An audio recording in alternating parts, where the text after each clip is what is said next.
Thank you very much, ladies and gentlemen, and welcome to this performance, the final performance of the 2016-17 season of the Grand Rapids Classical Orchestra. We're delighted that you are with us this afternoon. It will be a full afternoon of music, but we thank you for coming out this afternoon, and for all of you mothers out there, a happy Mother's Day to you.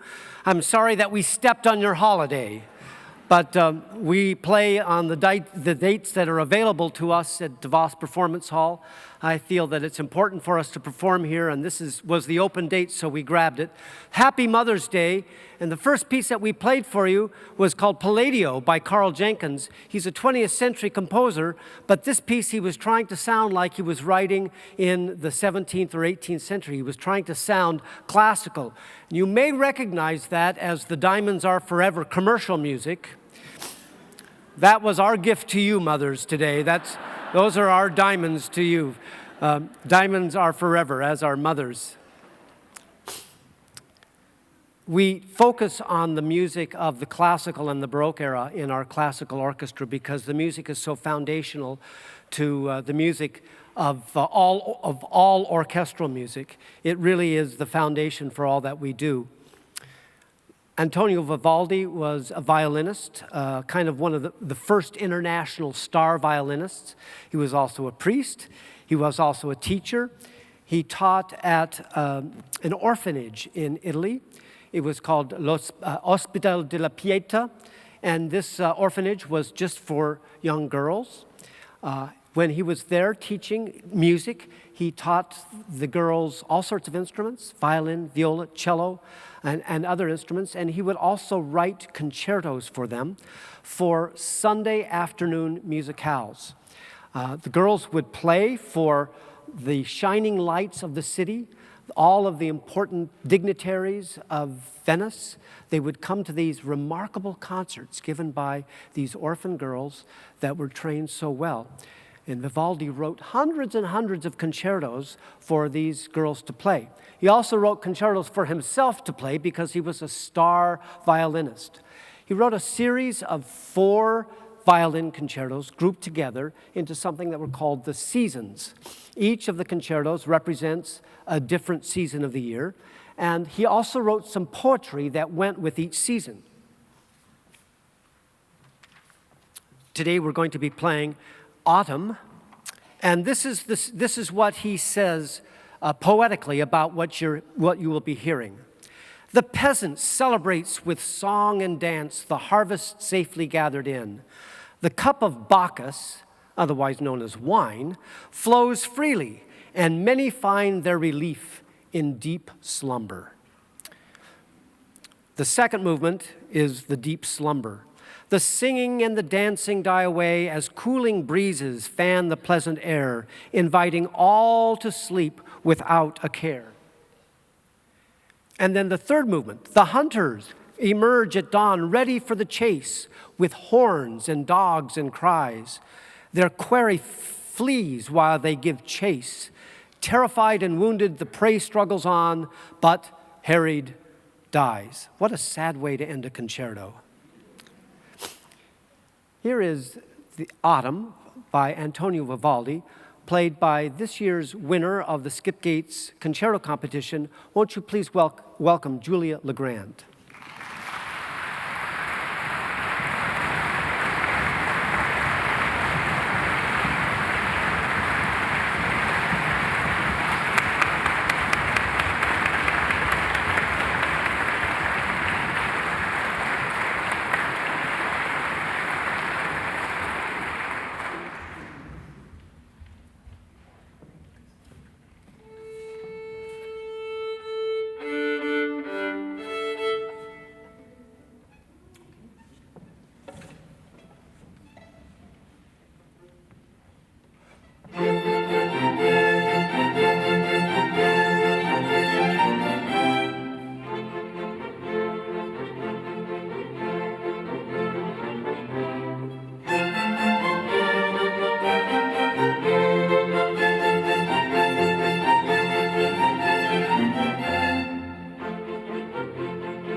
Every year we have a Skip Gates Concerto competition for both the classical orchestra and the Grand Rapids Youth Symphony.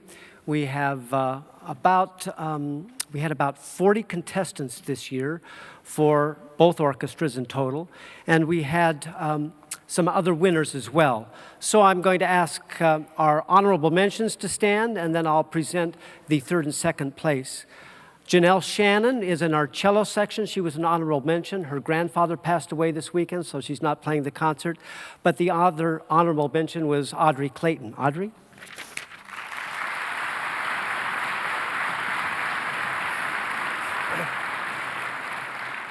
Our third place went to cellist Lucius Noe.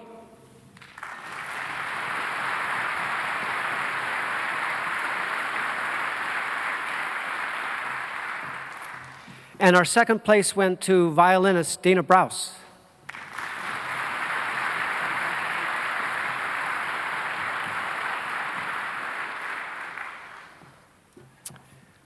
Now we're going to play another contemporary piece written in the 20th century, but a piece that is trying to sound like the masters of the past. Ernst Bloch was the first director of what is now known as the Cleveland Institute of Music. He was a Swedish composer, came over here, and he was a very contemporary composer. His students complained to him that he was making them write, he was making them do musical exercises using the old techniques of Bach and Beethoven and Mozart. They were complaining to him about this. Why do we have to study this old stuff? We want to be contemporary composers. So challenged with that, he wrote this piece of music, and the students loved it. And he said to them after they played, he says, "But you see, these are just old-fashioned notes. And I'm using an old-fashioned form of music called the concerto grosso that Bach and Handel and Vivaldi invented. This is an old-fashioned style, but just because it's old-fashioned doesn't need to mean that it sounds old-fashioned. So this is a new-fashioned piece with old-fashioned notes. This is the first movement of the Concerto Grosso number 1 by Ernst Bloch. Please welcome my associate, Kristen Schaup.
We're bringing on some woodwinds and brass for our final selection of the classical orchestra this afternoon. Before we do that, this being the end of the year, we also have some awards that we present to various students. There are many more awards that we'll present during the Youth Symphony, but we do have a Director's Award that is presented to one student from the classical orchestra. These are hardworking students. These are students who participate in their school music ensembles. Many, if not all of them, take music lessons and have to deal with music teachers and preparing for that. They play in solo and ensemble, so it's really a pleasure to work with these students every Monday night and to see their progress throughout the year. We've had one student who's played in the classical orchestra for 2 years, and she's been a tremendous influence to all of us. She is always more than prepared for any rehearsal. And I'm always astounded when this person comes to our first rehearsals with her music already learned, because as you know, she has some vision impairment. So this year's Director Award for the Classical Orchestra goes to Julia Legrand.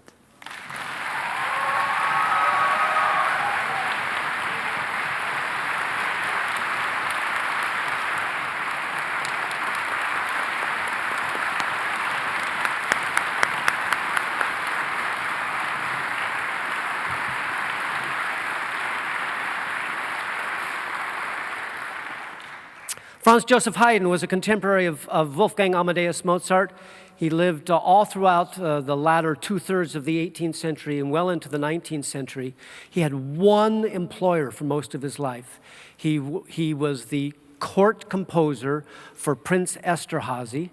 The prince's estate was just a little bit to the east of Vienna in what is now Hungary. And as court composer, Haydn wrote thousands of pieces of music for Prince Esterhazy. They didn't have radio back then. They didn't have stereo. So the prince had his own private orchestra that played every day for him. He would play in the morning, in the afternoon, in the evening. There would be operas, and there would be a composer writing music for this prince. I don't know how Haydn managed to keep fresh, especially for 40 years. You would think that the prince would say, you know, I like a different style, you know? I just hire a different composer. But somehow Haydn managed to keep his music fresh. One of the reasons is because he was writing in the popular music of the style of the day. I hate to compare him with Justin Bieber, but the music that he was writing was the popular music, the popular sound of the day. Towards the end of his tenure with Prince Esterhazy, he was finally allowed to leave the estate. That's because Prince Esterhazy died, and his heir decided to have some corporate downsizing, and he got rid of the orchestra.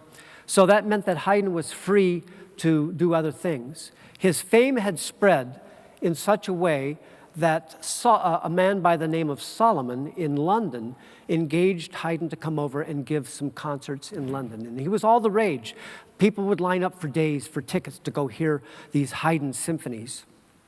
Once again, Haydn was needing to compete with other composers in London, so he always had to write music that was fresh, with a little catch in it. You all know the Surprise Symphony of Haydn? Well, surprise, that he wrote it because people would talk about it afterwards. Did you hear that? That was really cool. And then other people would come to hear what Haydn was going to do next. For our final selection this afternoon, final piece of our season, the classical orchestra is going to play the first movement of the very last symphony that Franz Joseph Haydn wrote. He wrote 104 of them, and this is number 104. And this is one of the London symphonies. This is the symphony that the London audiences heard. Once again, won't you please welcome Kristen Schaup, my associate, and the Grand Rapids Classical Orchestra.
Thank you very much, ladies and gentlemen, and welcome to this portion of the concert with the Grand Rapids Youth Symphony.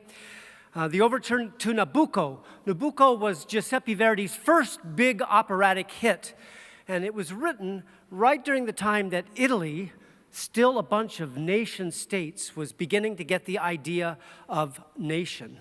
And the story of Nabucco is the story of King Nebuchadnezzar from the Bible. And in the middle of this opera, the Israelites, in exile from their home, are singing a song of longing, oh, to be back in Jerusalem. And that song, the melody that was played by the oboe and the trumpet in the middle, that longing melody, became kind of the rallying cry for the Italians for their own nationhood. And so this was one of the very first nationalistic pieces in the 19th century where people latched on to a piece of music and said, this is what represents us, what represents Italy. And Verdi, opera composer, became kind of the artistic leader of the national movement for Italy. As a matter of fact, there was a saying, Viva Verdi, long live Verdi. But they used Verdi, V-E-R-D-I, as an acronym for Vittorio Emanuele Re d'Italia, Re d'Italy, whatever. Victor Emmanuel, he was the king. Victor Emmanuel, King of Italy. So Verdi and Victor Emmanuel were put together into one big nationalist idea. Every year, if you are a student at the Paris Conservatory, and if you're a senior student, you have to play a competition at the end of your year. And every year, the Paris Conservatory, for many years, actually commissioned composers to write a piece of music as the final examination piece for each instrument. It was called a morceau de concours, a competition piece. So we actually have more than 100 years of music written especially as a final examination piece for each of the instruments, flute, clarinet, bassoon, oboe, trumpet, trombone, and all of the strings as well. Now the trick is, as a senior, as a graduating senior, you get this piece of music in about March, and you're given just about 6 weeks to memorize the music and to play it in a competition. And the trick is, in order to graduate, you have to win. You have to get a gold medal. There are more than one winner, but you have to get a gold medal. The next piece that we're going to play for you, the Fantasy for Flute and Orchestra, was one of those solo de concours, one of those graduation pieces to graduate from the top music conservatory in Europe. To present it to you this afternoon, won't you welcome, please, this year's Skip Gates competition winner for the Grand Rapids Youth Symphony, Lauren Whitaker.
We had other honorees in the Skip Gates Concerto competition. Honorable mention, Mara Logan on violin.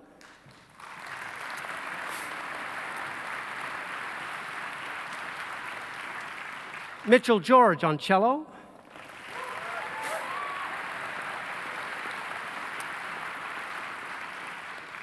Carl Falb on violin.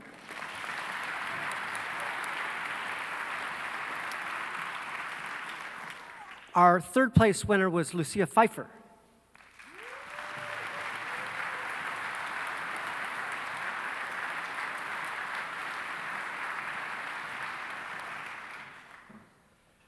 And our second place winner was Cameron Gowan.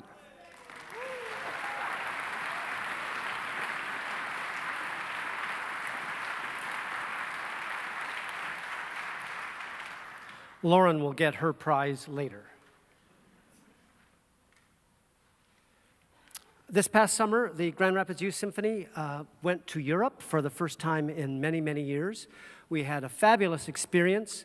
We visited Vienna and Salzburg and Prague. And I'm sorry to say that it took me so long to get it in terms of the value of these sorts of tours to Europe with an orchestra. We played in the church where Beethoven went and where Mozart got married. We got to see Mozart's homes. And when we were in Prague, I got to see the Moldau. I've been playing a music called the Moldau for decades, but when I finally got to see the river, I think I finally understood it. One of our members in the Grand Rapids Youth Symphony is also a composer, and he decided to write a little piece about our trip to Europe. That piece is called Vignettes. And we're going to play for you the world premiere this afternoon of the first movement of that piece. It's about Vienna. Now, Vienna is the home of the Viennese waltz, Johann Strauss Viennese waltz. It was the home of Mozart and Beethoven. Vienna is extraordinarily elegant. So part of this piece is a nod to the elegance of Vienna. You'll hear a beautiful waltz and just really elegant. Henry Brandsdorfer, our composer, kind of objected to the amount of walking that we had to do through Vienna. And so he wrote that into this piece as well. You'll hear kind of this plodding objection that goes on. It's a plodding, that's what it is. The other thing about Vienna is that in the early part of the 20th century, Vienna was the home to Arnold Schoenberg and Anton Webern and Berg. And these were the composers who, continuing in the tradition of Beethoven and Brahms, actually took music and upended it. They're the people who invented atonality. They're the people who invented 20th century music that we've been wondering about ever since. And especially Schoenberg developed a sort of music that's called 12-tone music, where you have to use all 12 notes of the chromatic scale equally. Absolute democracy of notes. And because of that, there's a complete breakdown and there's no tonality at all. So this ploddingness that you hear actually morphs into some 12-tone music. So that's the the bipolar aspect of this piece. Elegant Vienna and atonal Vienna.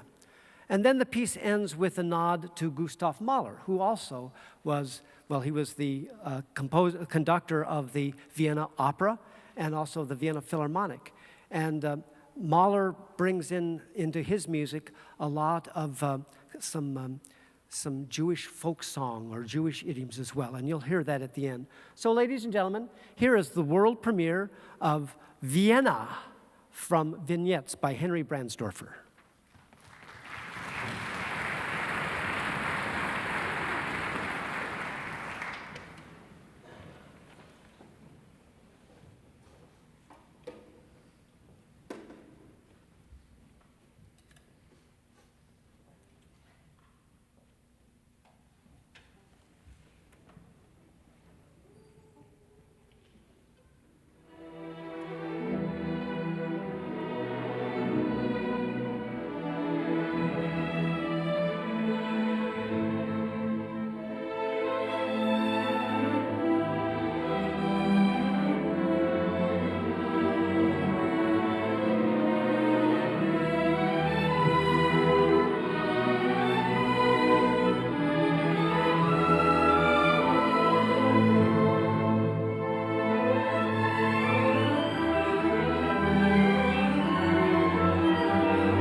Back before there were movies, which is not that long ago, but back before there were movies and television and whatever we see on the screen these days, the premier entertainment form was something called opera.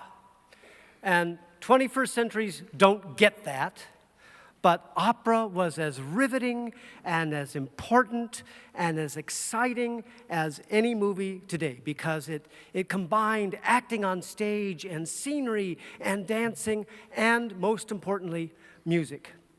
So a new opera was a big, big deal in Europe. And as soon as people heard the songs in the opera, they were whistling them in the streets. And opera composers who were smart then would repackage that music somehow to maximize the effect. Georges Bizet was a French composer. He wrote just a few operas in his lifetime. He died as a very young man.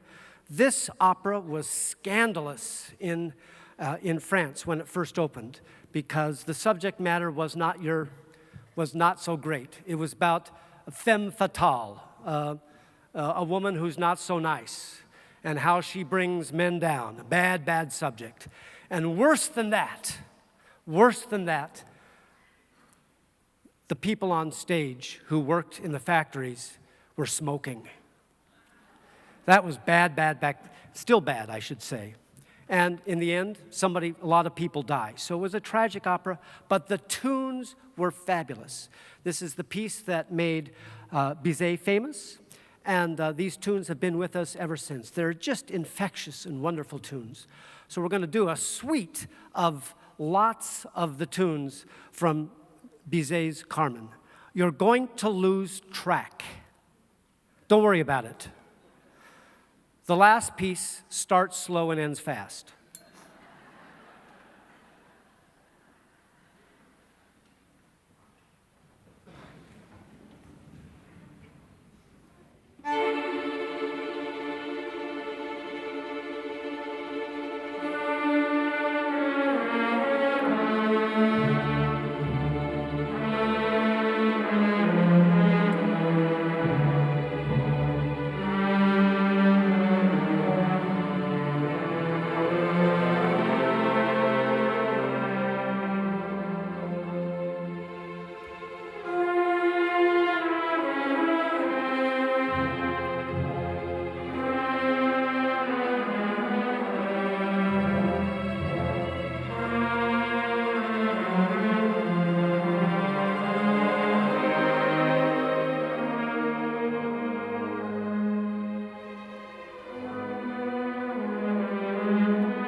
Thank you very much. The success of the Grand Rapids Youth Symphony Organization relies heavily, heavily, heavily on the volunteer association that we have behind us.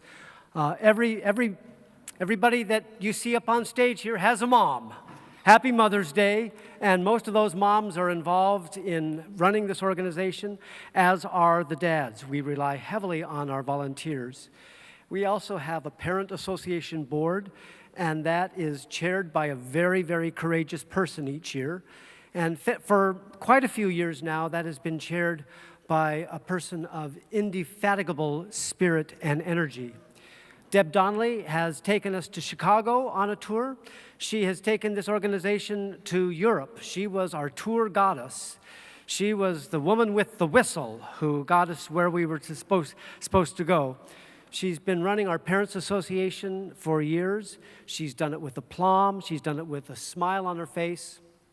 And she's also done a lot of backstage work. So she's there every rehearsal before we start, setting up chairs and taking them down at the end. And you probably saw her hefting chairs on stage this afternoon before and during intermission. An incredible woman. But her kids are all grown up. And that means that she doesn't have any more kids in the Youth Symphony. That means that we have lost one great woman. So we want to give our thanks and appreciation to Deb Donnelly for all of the great work that she's done for us. We have a gift for her, but most of all, we want to show our love and appreciation for Debbie Donnelly. Please help us.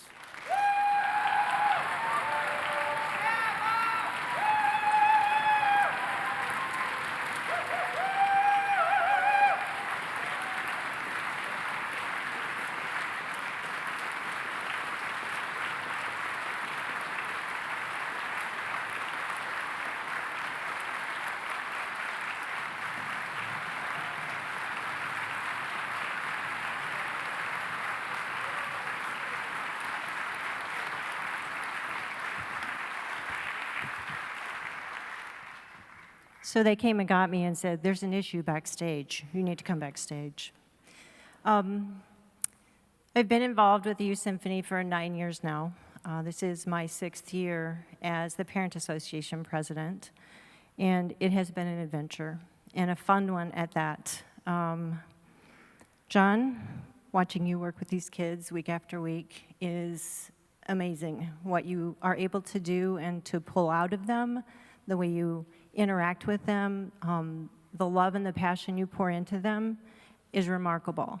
And you hold a special place in each of their hearts, I guarantee you, and I know that you do in mine and all of the other parents as well. Barb, yes, come here a minute. At least step out. Barb Hammond is the heartbeat behind the stage, always working. She's like a mother hen over this organization. She loves them with a deep, deep passion for music and for these kids. And you have been an amazing person to work with and a great blessing to me through the course of the years. I'm also surrounded by a team of parents. It doesn't happen by accident. There's a lot of work that has to happen into every week to week, lots of volunteers. So to all of the parents I've worked with through the years, it's been great. I'm honored to now number many of you among friends, and that's an amazing thing to be able to say too. It's a wonderful opportunity I've had to work with so many of you. And lastly, to you guys. You are the reason why we're all here. And it's been fun. We've had some adventures. We've gone on some trips. It's just been a great time. And I applaud you for your dedication to music. It's kind of vanishing now amongst youngsters, so many of them. So I just applaud you and give you the highest recognition for your dedication to your music that allows you to be here and have this great opportunity and to pour your hearts and soul into it. So thank you as well. So thank you all. Thank you, Debbie.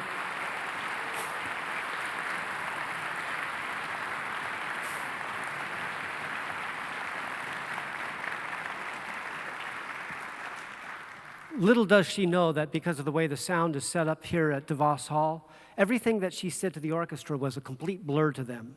All the sound goes out there, it rattles around there, and it's nothing but Everybody that you see on stage that's wearing a red carnation is a senior. Seniors, will you please stand up? Ah! Ah!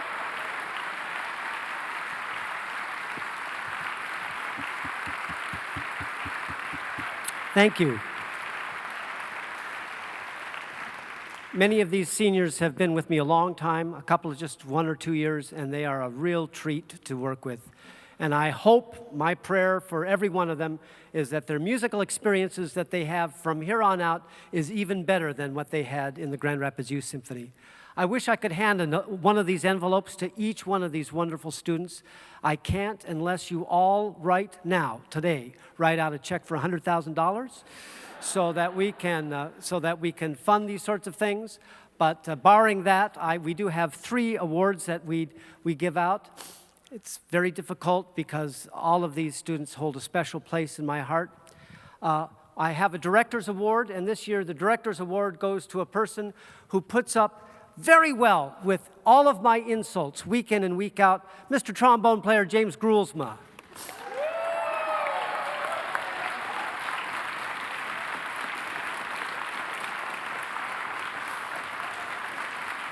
There you go, James. Thanks. Thank you very, very much. I try to spread out the awards amongst the sections. So this next award is called the Anderson Award. It was established many years ago by one of the founders of the Grand Rapids Youth Symphony. It's a leadership award. And I'm proud to give this award to a young man who started at the back of a section in the Grand Rapids Youth Symphony, playing very weird instruments. And as set principal, he has balanced the demands of the Youth Symphony with the demands of his school as well. So, Jake Wilkins, thank you so much. Thanks, Jake.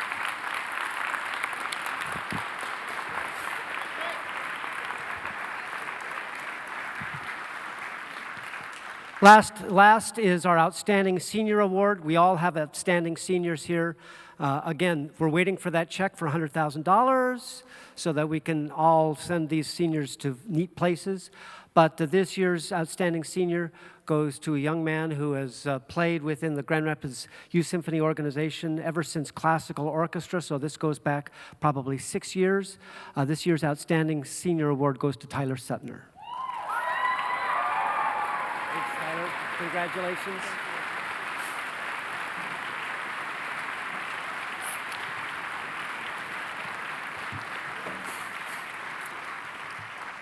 I know we've had a lot of music. We've got just a little bit more for you. Tomorrow, this orchestra takes over, does a completely new set of music. We are accompanying the statewide winners of the Michigan Youth Arts Festival Concerto Competition. We are learning brand new music tomorrow and performing it on Friday. And it's the real stuff. It's really hard. But we end with a suite. After opera came movies. And so here's a suite from one of the most recent Star Wars. We're doing 3 of the movements from The Force Awakens.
you.